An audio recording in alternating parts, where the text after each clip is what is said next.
Hey everyone, this is Merciful Moon. Welcome one, welcome all, welcome back to my channel if you're not new. And today I have like a late night message for the collective. It's Don't Fear the Reaper. This card, Grim Reaper in reverse. Grim Reaper. Some of you may be clinging on to old habits, beliefs, old relationships that don't serve you. When people see the Grim Reaper, when people hear about the Reaper, they tend to think it always means physical death, but that's not always true. It can mean an ending, a change, a cycle coming to an end whenever the Reaper pops up. The song from the Oyster Cult, Don't Fear the Reaper, keeps playing in my head whenever I see the card. But yeah, like when I got the Reaper card in reverse, it felt like there's this energy of holding on to something that just needs to end, something that just needs to be let go, in the process of trying to end a cycle. But like there's this underlying bit of fear, fear of change, of what happens when you do, make that next step forward. What happens, when you're out in unfamiliar territory and away from your comfort zone. There's a lot of uncertainty in the collective, could be late at night thoughts of, planning your next move, of holding on to the ghosts of the past. Hear the words ghosts of Christmas past. But yeah, there's, a lot of uncertainty and a fear keeping some of you stuck and stagnant. But don't fear the Reaper, what what doesn't truly die kind of festers. Like putting like putting off this much needed change for your life. It can make the rebirth, cycle kind of more painful than it really needs to be. That's why my spirit guides, my demon guides are telling the collective not to fear the Reaper. Don't fear the future. Don't be afraid to end what needs to end.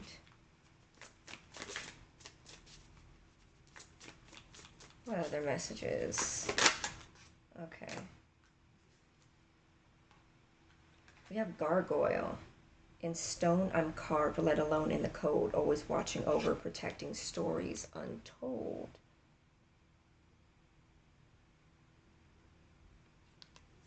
Gargoyles. In a symbolic sense, some of you may have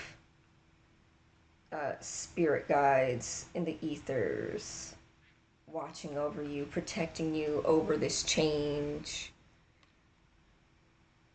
Gargoyles aren't demons, but in this symbolic sense, from the card, they are protectors. Well, not, this card symbolizes a protector. I don't work with gargoyles because they're more of a Vatican thing, a Catholic thing, but I'm talking about symbolically. This represents protectors and spirit guides in the ether.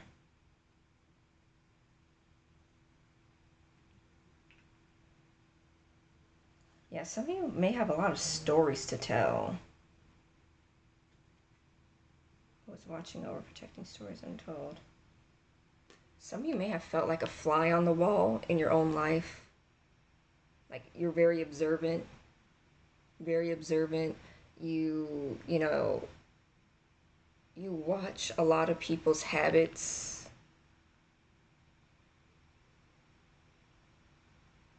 You watch them. You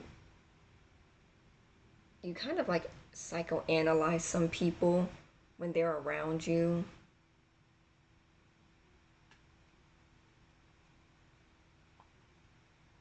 Sometimes some of you may be the silent protector in others' lives. Like some of you may be like this very silent protector. You do a lot of things on behalf of others, whether it be you help them financially, or if someone has a problem, like you're the type of person that will come through and help them, whether it be like uh, giving people a place to stay or giving them advice or doing witchcraft on people's behalf. Maybe, you cast protective spells or wards for people. I don't know. Whenever I see this card, I think of Batman for some reason. Some of you may like Batman. Some of you may like the Arkham series, the Arkham games. Um, just, you might not interact with people much. You might not talk a lot. Just very, laid back, kind of to the shadows type person. But when people need you, when people need your help, you're definitely the person they go to. But it can be overwhelming being the rock. I'm hearing the rock in people's lives, being the rock that people goes to, the shoulder to cry on for my collective. Maybe that's the thing that you kind of need to end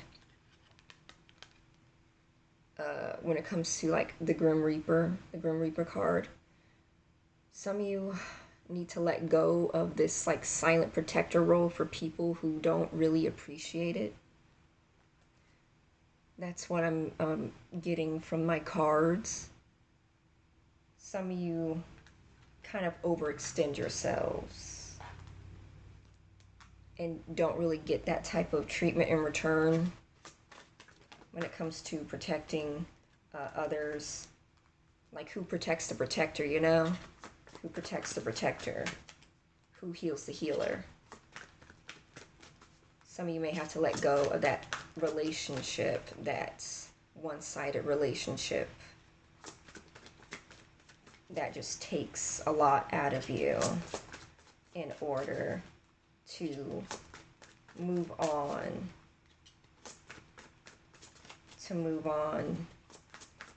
and complete the cycle so you can move on to something better. Okay. All right, we have the thinker, the father of knowledge, instruction, reinvention. Yeah, some of you are very intelligent. You are definitely the person that people go to brainstorm how to fix their problems, how to find solutions. Very creative. You use that creativity and that intelligence to also figure out how to help yourself in your life. And it's definitely this energy, because it did come out sideways. Some of you are redirecting that intelligent and creative energy into yourselves and into your own lives. So you are able to move on from a relationship that just kind of drains you, that doesn't allow you to fully grow, like being the silent protector for others, with and not really getting much in return, has like kind of put a damper on your energy. So it's asking you to redirect and reflect. We also have the Morgan, antipathy, introspection, and opposition. Yeah, introspection. Some of you have to reflect on this situation. Does it really serve you, this relationship? The relationship that, whether it be like romantic, familial, platonic, whatever relationship that's kind of is, hindering your growth, and seeing people that are not really evolving, that, you see people with habits that they keep repeating over and over, self-destructive habits, that they keep repeating over and over, and they don't really make the concerted effort to change, to help themselves. So now you're kind of drained from helping them, trying to give advice, trying to redirect their habits into something more productive. So it's all about, yeah, this is all about reflecting on your position in that relationship and finding new ways to just focus on yourself. Some of you may be, very powerful, very ancient spirits with this Morgan card. Getting heavy underworld deities, Satanism, Luciferianism. Some of you may be working with demons, Satan, Asmodeus, Mammon, Lucifer, other underworld deities, Anubis, Osiris. Every single time I see the Morgan card, I think of Slytherin, because you see the green and the snakes and a little bit of Ravenclaw because the raven's here. Yeah, some of you may be very ambitious, very cunning, very sly, because with the Thinker card, you're very smart people. Yeah, some of you may identify Slytherin. I know I'm a Slytherin, but yeah, this is a lot of that darker, darker, heavier energy. But again, don't fear the Reaper. Don't fear the Reaper. Don't fear change. Don't fear the future. When people fear, death, it's more so a fear of the unknown. What happens when we die? What happens when things end? What happens when what we know, the things we know, we have to let go of and get out of our comfort zone.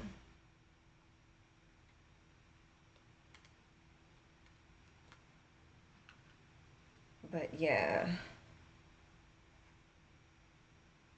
that's the message. Don't fear the Reaper. It's time to let go of relationships that do not serve you. You've been the silent protector, the helper of some people's lives. But in doing so, you've been kind of like stagnant as stone. You've been the rock in people's lives, but because being the rock in other people's lives, you can't really, like, rocks can't really move. Stones and statues, they're stagnant. They don't move. And that's the problem of being, the stone or the rock in somebody else's life, especially if they are, repeating self-destructive patterns of behavior, and they're not listening to your advice or trying to help you with, they're not trying to help you by helping themselves. They don't really help themselves the way that they're supposed to or evolve, which puts more pressure on you to help them. Oh, goodness.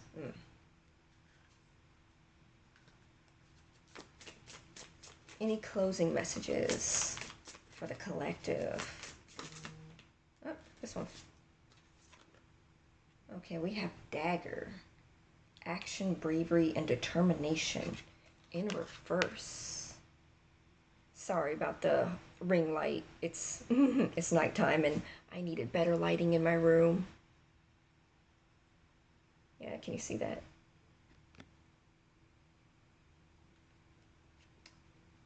Yeah, some of you may have been kind of procrastinating on taking action when it comes to releasing the dead weight, releasing what does not serve you, releasing guilt and shame if you stop helping this person in your life.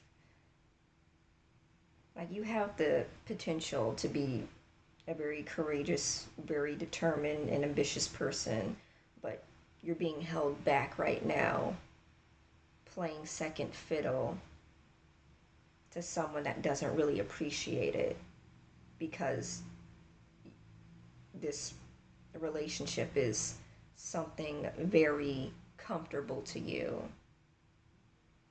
It's something that you are very familiar with, and ending it scares you. Ending it completely. I'm hearing the phrase like tearing your world apart. Like, you've made this person your world.